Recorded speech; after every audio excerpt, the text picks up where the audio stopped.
ये क्वेश्चन सभी को समझ आ गया? क्या है क्वेश्चन ये? ये हर्षवर्धन। Yes sir. ओके, तो आज का तुम्हारा जेई का पेपर था, कल था तुम्हारा जेई का पेपर?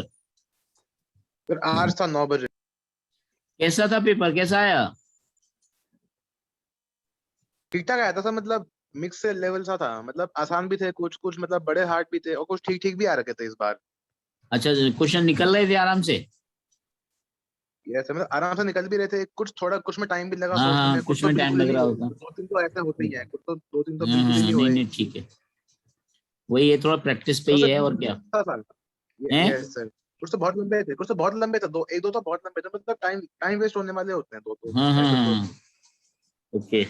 मतलब ऐसे ही था, मतलब ठीक चलो चला गया अच्छा वैसे है, एक तरह से। अच्छा है, बढ़िया है, यस हो जाए वो अच्छा है। Yes sir. सर ये बता दीजिए प्लीज। कॉन्सेप्ट तो वही है जो डैनी अभी समझाया है मैंने। राजश्री, आपको आ रहा है? सर इसका मतलब इक्वेशन आ गया, उसका मतलब टाइम मेरा थोड़ा कॉम्प्लिकेटेड है, मतलब बी बी देखो, प्लस कॉम्प्लिकेटेड माइनस आने रूट दीजिए, ओवर ऑफ कॉम्प्लिकेटेड आने 40। दीजिए, उससे कोई इशू नहीं है, कॉम्प्लिकेटेड आने दीजिए। आप मुझे बताइए, यूएक्स आपने क्या लिखा? सर वो से यूएक्स तो होगा, मतलब उसका मैग्नीट्यूड, देन फिर कॉस थीटा की जगह पे होगा यूएक्स आपका ए ए होगा बाय बेटा, बी ये बाय। आपका u cos yes theta sir, ही है यूएक्स बेटा, ए ये आपका यू होगा। कॉस थीटा ही है, चेक कर लीजिए। यू आई जो होगा वो बी होगा, ये आपका यू साइन थीटा ही है, चेक कर लीजिए। Yes yes sir. ठीक है, यस सर। तो अब आपको इसमें क्या निकालना था? इसमें निकालना था आपको टाइम था, सर और इसमें इक्वेशन ये आया, minus c equals to b equation, t equation minus हाँ, 5 minus C is equal to हो जाएगा आपका u sine theta. U sine theta का मतलब b d t into t minus के हाफ जी t minus square, cos into 10 t²। हाँ है ना, बस जी टी स्क्वायर, 10 मत रखो। जब इस तरह के क्वेश्चन आते हैं तो उसको उसी में रखो, ए और बी में है तो फिर उसको जी में ही रखो, अंडरस्टैंड? Yes sir. तो यहाँ तो हाइट अब नेगेटिव क्यों ली? माई हाइट नेगेटिव क्यों ली? क्योंकि ये मैंने समझाया तो था बेटा, जब इधर से जाए ओरिजिनल जब क्वेश्चन समझा रहा था उसमें भी तो माइनस सी एच लिया था ना, क्योंकि इस पॉइंट के रिस्पेक्ट में नेट कहाँ गया? नेट तो नीचे गया ना। Yes sir, yes sir. अगर इस पॉइंट के ऊपर जाता तो प्लस लेते, इस पॉइंट से नेट नीचे गया, लेकिन अगर इस वाले क्वेश्चन में क्या था हमारा, ये इसका कंपोनेंट इधर ही जा रहा है, इसलिए एच पॉजिटिव था यहाँ पर नीचे ही जाने के लिए। लेकिन ये पहले ऊपर जा रहा है फिर नीचे जा रहा है, तो ओवरऑल नेट कितना गया? माइनस सी तो नीचे गया। Yes sir. तो बस इसको क्वाड्रेटिक को सॉल्व करना है, इसका कितना हो जाएगा? जी टी स्क्वायर बाई 2 और माइनस के B T minus C is equal to 0। Quadratic question को सॉल्व करेंगे तो टी इज इक्वल टू आएगा B plus minus under root of B square minus 4a, और a की वैल्यू g बाई 2, c की वैल्यू माइनस सी है अपॉन ट्वाइस है, तो g आ जाएगा ये, तो b प्लस माइनस वाला साइन छोड़ देंगे, तो ये आएगा बी स्क्वायर प्लस के 2 जी सी बाई जी। अरे बोलो ना, ये टाइम आ गया, चेक कर लो, यस। ये टाइम आ गया, तो रेंज कितना हो जाएगा? रेंज हो जाएगा आपका a into t, a horizontal velocity a है ना, ये रेंज आ जाएगी a under root of, a under root नहीं, ए ब्रैकेट में b plus under root of B square plus 2 g c by g, understand? ये आंसर आएगा। तो इंटरेस्टिंग लगा सभी को क्वेश्चन? अरे बोलिए। Yes sir. और अगर इक्वेशन ट्रेजेक्ट्री पूछा जाता तो क्या लिखते इसमें, बताना जरा, इक्वेशन ट्रेजेक्ट्री क्या लिखते इसके लिए? इक्वेशन ट्रेजेक्ट्री लिख के बताइए जरा, क्या लिखते? Yes sir. आपका मुझे इस इक्वेशन में इक्वेशन ट्रेजेक्ट्री लिख के बताइए सभी लोग।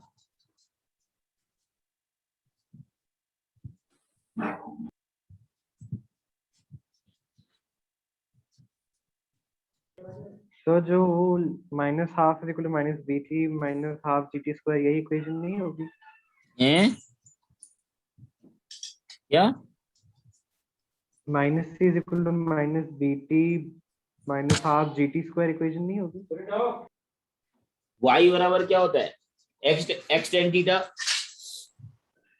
So x b by a minus half g divided by x square into a square by a square plus b square. Okay,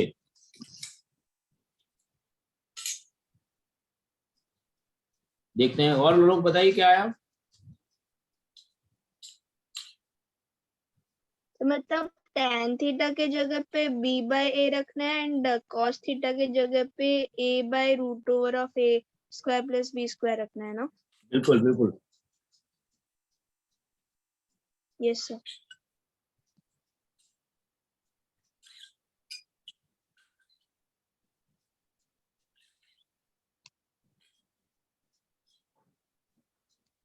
देखो इसको जरा,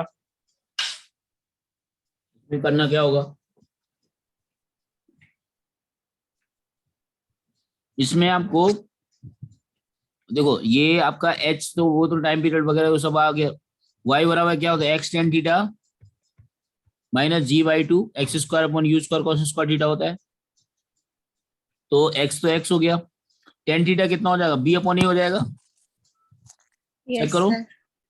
g by two x square, you की वैल्यू कितने बन जाएगा, देखो ये आपका a बराबर यू कॉस थीटा है और b बराबर you Yes, sine theta sir. है।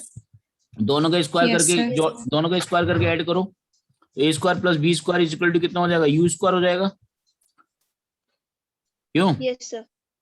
तो यू Yes, स्क्वायर की sir. जगह रख देंगे a square plus B square रख देंगे, स्क्वायर प्लस बी स्क्वायर और कॉस तो स्क्वायर थीटा ऐसे की में जगह क्या तो रख- डायरेक्टली आपने लिखा है a equals to u cos theta, तो उधर u square cos square theta है तो a स्क्वायर हो जाएगा। हाँ तो डायरेक्ट भी कर सकते हैं, मैं तो भूल ही गया वो चीज, वो वाले सॉल्व भी करेंगे तब भी वही कट पिट के वही आता। तो आप बिल्कुल सही कह रहे हो राष्ट्रीय। तो x x b by a minus के g by two x square upon you square cos square direct a square कर सकते हैं। तो ये आपका इक्वेशन ट्रेजेक्टरी आई, डैनी समझ आया।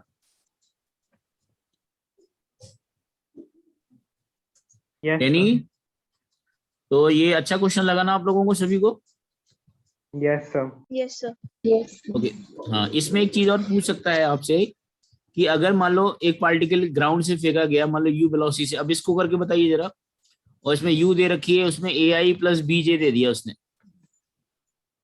तो ग्राउंड से ग्राउंड का प्रोजेक्टाइल है ये, इसमें टाइम ऑफ फ्लाइट बताइए कितना होगा, टाइम ऑफ फ्लाइट बताइए, हाइट बताइए, मैक्सिमम हाइट एंड रेंज बताइए, तीनों चीजें बताइए जरा कितना होगा in terms of G. Ground से ग्राउंड का प्रोजेक्टाइल है ये, मैक्सिमम हाइट है, एच जो है वो मैक्सिमम हाइट है, मैक्सिमम हाइट मतलब ये वाली हाइट, रेंज मतलब ये वाला रेंज, और टाइम ऑफ फ्लाइट मतलब यहां से लेके यहां तक का टाइम। करिए,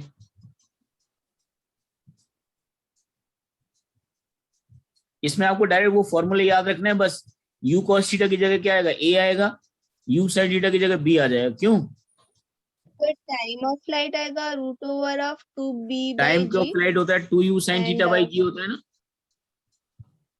यस सर, 2b तो by g होगा। 2b बाई a हो जाएगा, b बाई g, ठीक है।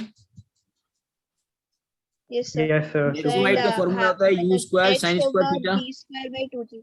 अपॉन 2g, तो कितना हो जाएगा b स्क्वायर बाई 2g, ठीक है। b square by 2g। Sir range range कितना बन होगा जाएगा, 2ab by g। 2ab by g, very good, बहुत बढ़िया, ठीक है। समझ आ गया बाकी लोगों को। Yes Yes, sir. रेंज का फॉर्मूला ये लगाए Srishti, u square sine 2 theta by g, sir. Sine 2 theta को लिख दिया 2 sine theta cos theta, 2 sine theta into cos theta लिखा बस।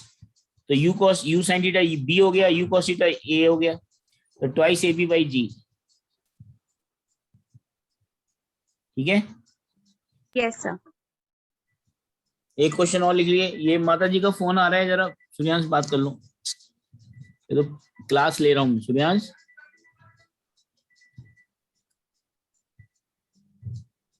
ले आओ जल्दी, तो क्लास ले रहा हूँ, आप बात कर लो।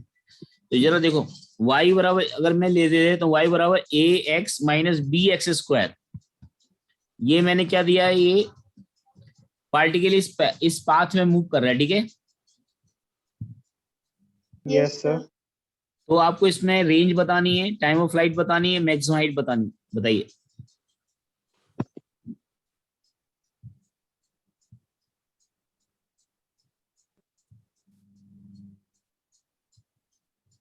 Range, maximum height and time flight.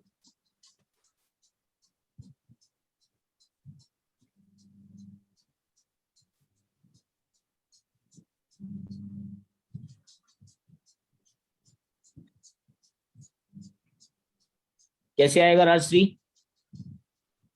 सब पहले tan theta equals to a हो जाएगा and g/2 u square cos square theta b हो जाएगा, देन फिर बिल्कुल, वो लेकिन वो तो तरीका आपने बताई, वो तो ट्रेडिशनल तरीका बताया। इसके लिए और जल्दी करने का तरीका बताता हूँ मैं आपको। राजश्री का कहना है कि आप इसको कंपेयर कर दोगे, y बराबर x tan theta minus g/2 x square upon you square cos square theta. बिल्कुल ठीक बोले हो आप। यस और एक था वो x tan theta 1 minus x/r, ऐसा एक और एक फॉर्मूला था। नहीं, वो फॉर्मूले पे नहीं, देखो तरीका मैं बता देता हूँ। एक तो ये कंपेयर करके डायरेक्ट आप tan थीटा निकाल लोगे और u निकल जाएगा, tan थीटा निकल जाएगा तो cos थीटा निकल जाएगा। क्यों भाई? tan थीटा बराबर क्या आ रहा है? a आ रहा है। कंपेयर करके देखो तो tan थीटा आएगा तो राइट एंगल ट्रायंगल बनाओगे तो cos थीटा बन जाएगा, मिल जाएगा आपको √1 + a स्क्वायर। क्यों भाई? Yes sir. बाकी लोग रिस्पॉन्स नहीं कर रहे हैं। और ये पूरा किसके बराबर, ये पूरा किसके बराबर हो जाएगा? b के बराबर। ये पूरा किसके बराबर हो जाएगा? b के बराबर हो जाएगा। सर तो यहाँ से u की वैल्यू आ जाएगी। अब u की वैल्यू आ गई, रेंज का फॉर्मूला सभी को याद है, 2u square sine theta cos theta by g. तो साइन थीटा की वैल्यू आ जाएगी, कॉस थीटा की वैल्यू भी आ जाएगी यहीं से, और u की वैल्यू, u स्क्वायर की वैल्यू भी आ जाएगी कंपेयर करने पर। तो आप रेंज निकाल लेना। अरे समझ आया? Yes, yes sir. सर। और टाइम ऑफ फ्लाइट का फॉर्मूला होता है 2u sine theta by G. u आ चुका है आपके पास, थीटा आ चुका है, तो टाइम ऑफ फ्लाइट आ जाएगा। और हाइट का फॉर्मूला होता है u square sine square theta Science जी। theta 2d. तो मैक्सिमम हाइट आ जाएगी। लेकिन इसका एक तरीका और बताता हूँ, जबरदस्त तरीका। अगर y बराबर a sine ax minus b x square दे रखा है, तो अगर आपको y की मैक्सिमम वैल्यू निकालनी, y की मैक्सिमम वैल्यू को क्या बोलते हैं? हाइट बोलते हैं, मैक्सिमम हाइट बोलते हैं। Yes sir. तो उसका dy बाई dx करो। क्या करो? dy बाई dx कर दो 0। dy बाई dx 0 करेंगे तो कितना? a माइनस के ट्वाइस bx आएगा। हाँ यस तो सर। x की वैल्यू a अपॉन 1/2 भी हो जाएगा। x अपॉन ट्वाइस भी आएगा। Yes sir. इसका डबल कर देंगे तो रेंज आ जाएगा, और इस वाली को वैल्यू यहाँ डाल देंगे तो y मैक्सिमम आ जाएगी, यानी h आ जाएगा। इसका डबल कर देंगे, रेंज क्या आ जाएगा? Twice x। अरे बोलो ना यार। Yes sir. Yes sir. आप खुद सोचो ना, जब पार्टिकल को फेंकोगे तो x और x का हाफ करेंगे, इसका डबल करेंगे तो इस x पर y की वैल्यू मैक्सिमम आ रही है, तो इस x Yes, पर sir. y और इसका डबल कर देंगे तो रेंज आ जाएगा। तो रेंज की वैल्यू हो जाएगी a बाई बी, और मैक्सिमम हाइट की वैल्यू कितनी हो जाएगी? इसको इसमें रखोगे तो कितना होगा? a, और ये हो जाएगा आपका a upon twice B minus B into a upon twice B का होल स्क्वायर। सॉल्व कर लो तो ये इस मैक्सिमम हाइट आ जाएगी। अरे बोलो। Yes, sir. लेकिन टाइम ऑफ फ्लाइट के लिए क्या करोगे फिर इसमें? बोलो। So maximum height से शायद निकल जाएगा time of flight. Maximum height पे निकल जाएगा टाइम, लेकिन मैक्सिमम हाइट पे कैसे निकलेगा टाइम? इससे कैसे निकालो? डिफरेंशिएशन करके, 0 करके x निकला, x को आपने उसमें रख दिया, मैक्सिमम हाइट आ गई। रेंज को डबल कर दिया x के तो डबल x हो जाएगा, तो रेंज हो गई। तो टाइम ऑफ फ्लाइट कैसे निकालोगे?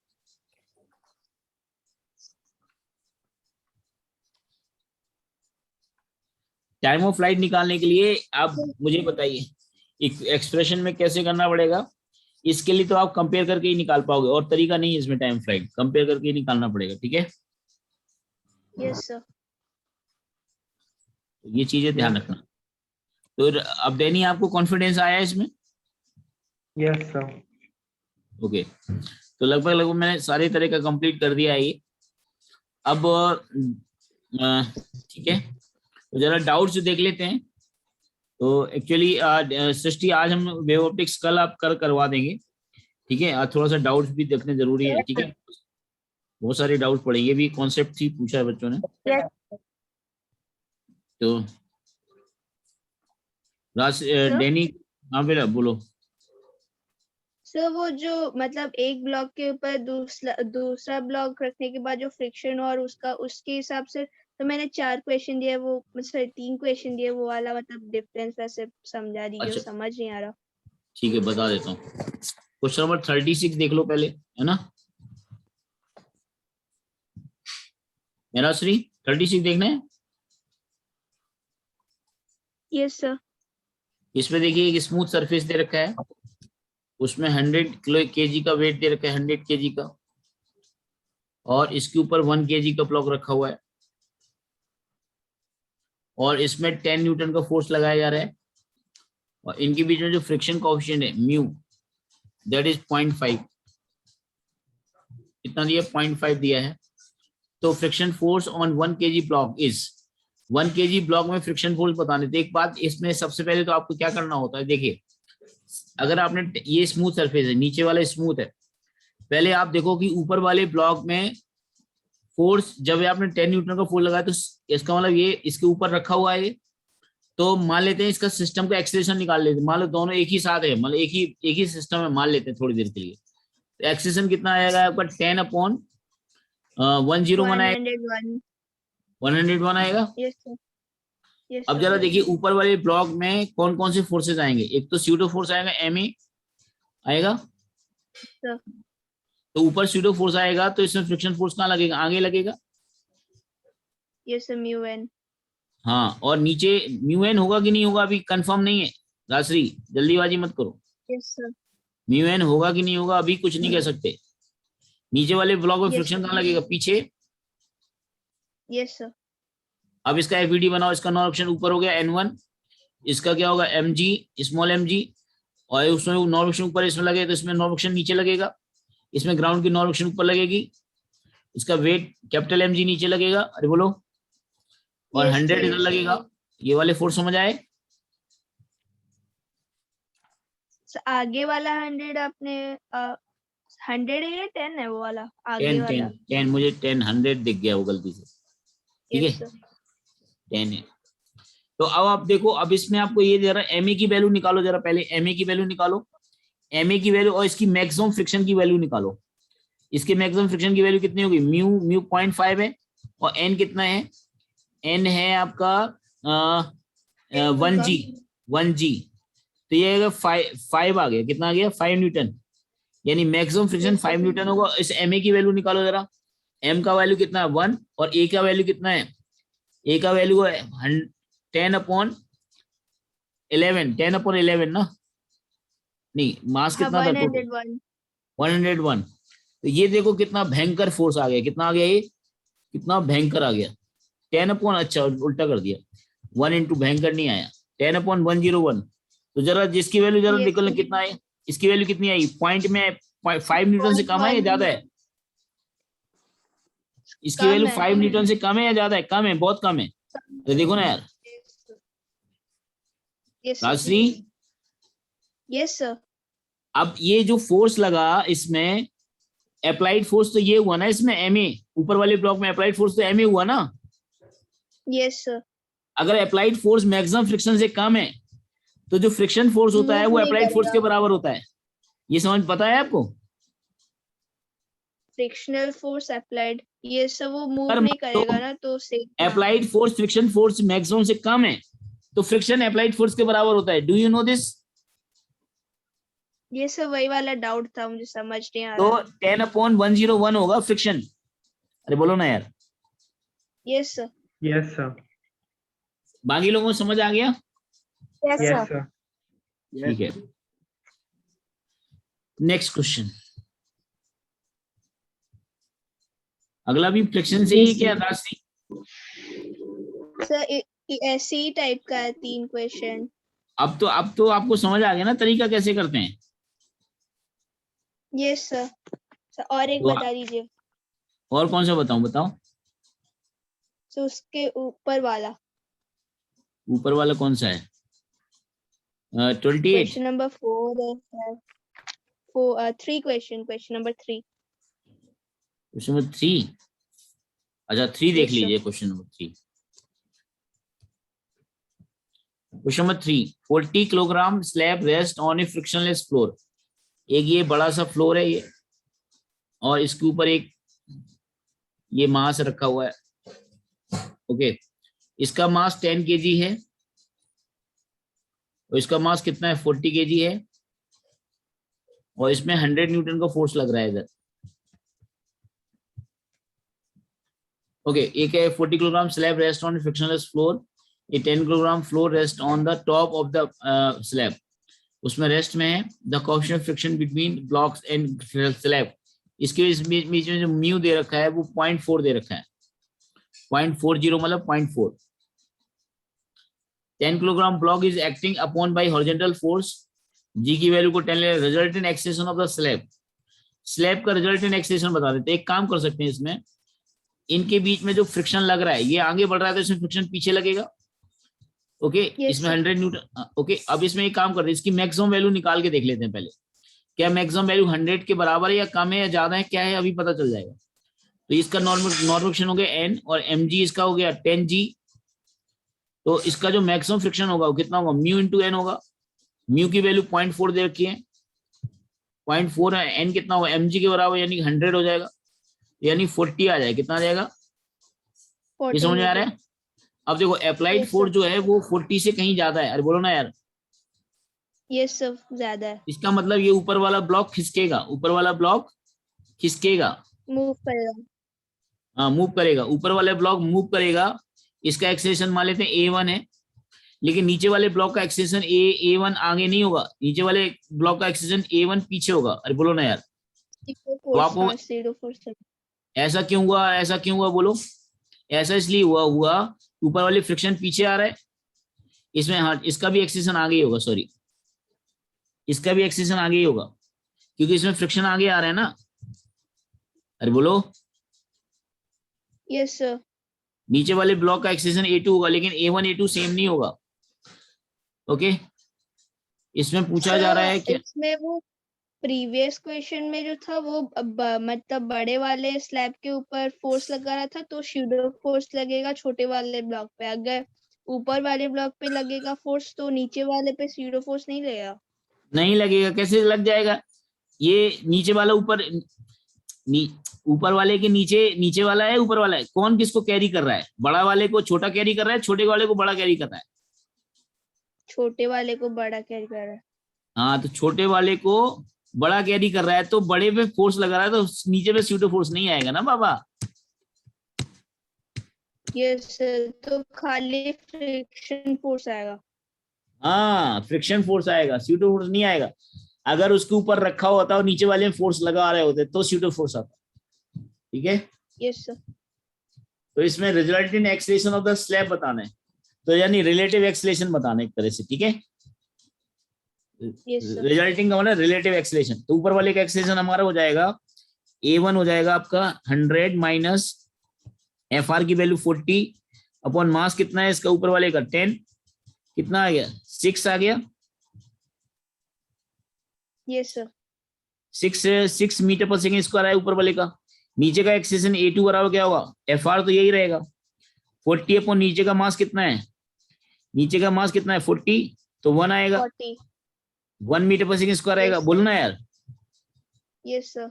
दोनों एक ही डायरेक्शन में जा रहे हैं, तो acceleration of slab with respect to block कितना हो जाएगा, ये हो जाएगा 1 माइनस 6 आ गया 1 सर, माइनस 5 नहीं निकालना, मतलब 1 ही आएगा आंसर।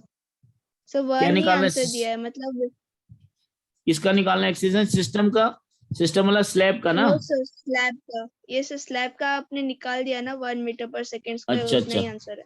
रिजल्टिंग, अच्छा स्लैब का पूछा, मुझे लगा सिस्टम का निकालना, तो सिस्टम में रिलेटिव पूछा जाता है। ठीक है, समझ आ गया आपको सभी।